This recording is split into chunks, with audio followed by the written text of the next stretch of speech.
আজকে যেই প্রসঙ্গ নিয়ে আমরা আজকে আলোচনায় বসেছি এটা আমাদের জন্য অত্যন্ত হৃদয় বিদারক।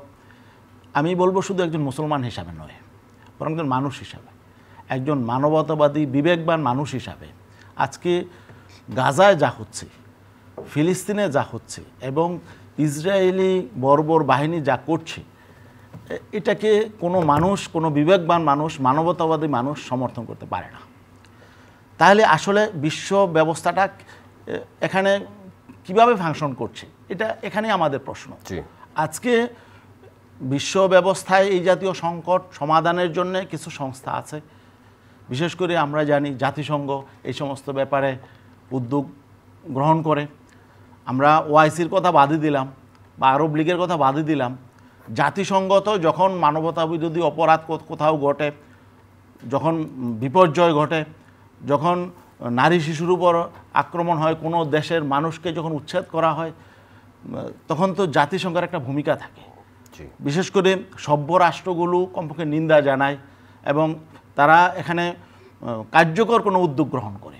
কিন্তু আমরা দেখছি যে ফিলিস্তিনের ব্যাপারে, আমি শুধু গাজা বলবো না, যেহেতু গাজা ফিলিস্তিনের একটা পার্ট, এই ফিলিস্তিনের ব্যাপারে আমরা দেখছি যে তারা টোটালি ভিন্ন ভূমিকা পালন করছে। এখানে এই ফিলিস্তিনের মানুষদেরকে, নাগরিকদেরকে, বিশেষত মুসলিম নাগরিকদেরকে তাদের কোনো অধিকারের ব্যাপারে তাদের কোনো কনসার্ন নেই এবং বরং আমি দেখছি যে এই যে জাতিসংঘ, এই জাতিসংঘই বরং এই সংকটটার মূলে।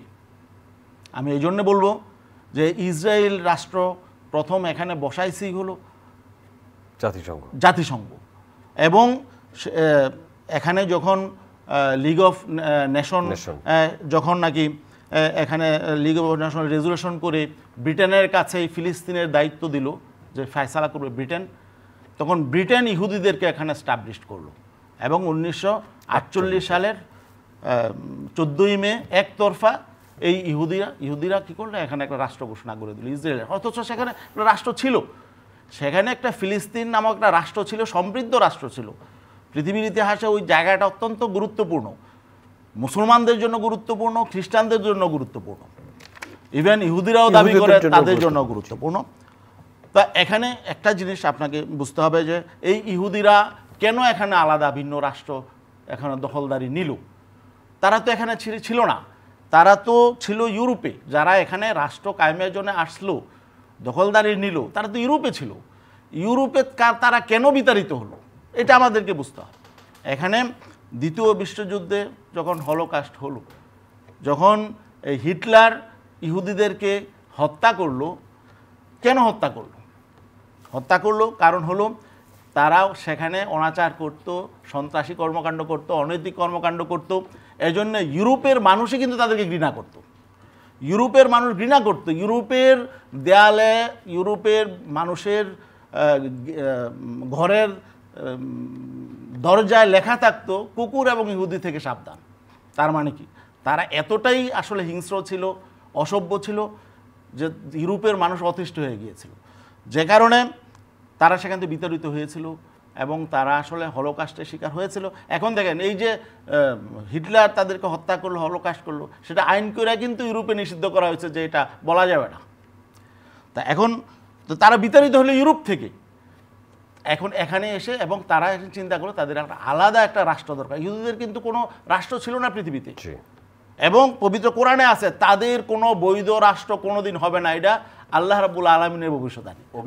আল্লাহ বলেছেন যে জুরিবাত আলাইহিমু জিল্লাতু ওয়া বাউ বিগাদাবি মিনাল্লাহ, যে জুরিবাত আলাইহিমু জিল্লাতু ওয়াল মাসকানা ওয়া বাউ বিগাদাবি মিনাল্লাহ, তাদের উপরে জিল্লতি, বেইজ্জতি এবং অপদস্থের সিল লাগাই দেওয়া হয়েছে এবং তারা গোটা দুনিয়ায় অভিশপ্ত অবস্থায় ঘোরাফেরা করবে, কোনো জায়গায় তাদের স্থায়ী ঠিকানা হবে না। যদিও তারা দাবি করবে স্থায়ী, কিন্তু আসলে সর্বস্বীকৃতি তারা পাবে না। এটাই হচ্ছে আজকে ইসরায়েল। যদিও বিশ্বের অনেক রাষ্ট্র তাদেরকে স্বীকৃতি দিয়েছে, জাতিসংঘ তাদেরকে স্বীকৃতি দিয়েছে, অথচ এখনো পর্যন্ত যদিও একটা মধ্যস্থতা হয়েছে, চুক্তি হয়েছে এবং জাতিসংঘের মধ্যস্থতায় চুক্তি হয়েছে, তারপরেও কিন্তু এখনো পর্যন্ত পুরা স্বাধীন রাষ্ট্রের মর্যাদা ফিলিস্তিন রাষ্ট্র পায় নাই। কেন পায় নাই? এটা তো স্বাধীন রাষ্ট্র ছিল।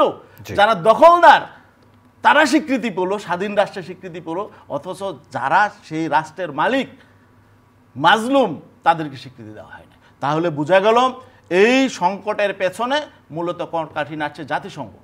এবং জাতিসংঘের এখানে মূলত আমরা জানি যে জাতিসংঘের কর্তা ব্যক্তি কারা, জাতিসংঘ আমেরিকার কথায় চলে। অতএব এখানে আমাদেরকে বুঝতে হবে যে এই সংকটটা সহজে সমাধান হবে না। যারা সংকট সমাধানের বৈধ কর্তৃপক্ষ, যাদের অথরিটি, তারাই বরং এই সংকট তৈরি করে রেখেছে এবং ইসরায়েলকে শেল্টার দেওয়ার জন্য গোটা মধ্যপ্রাচ্যে বিভিন্ন দেশে তারা উপনিবেশ কায়েম করেছে। তারা সেখানে বিভিন্ন রকম, এই যে আমার আব্দুল হক স্যার বলতে পারবেন যে মিলিটারি ডিপ্লয়েড করেছে প্রত্যেকটা রাষ্ট্রে।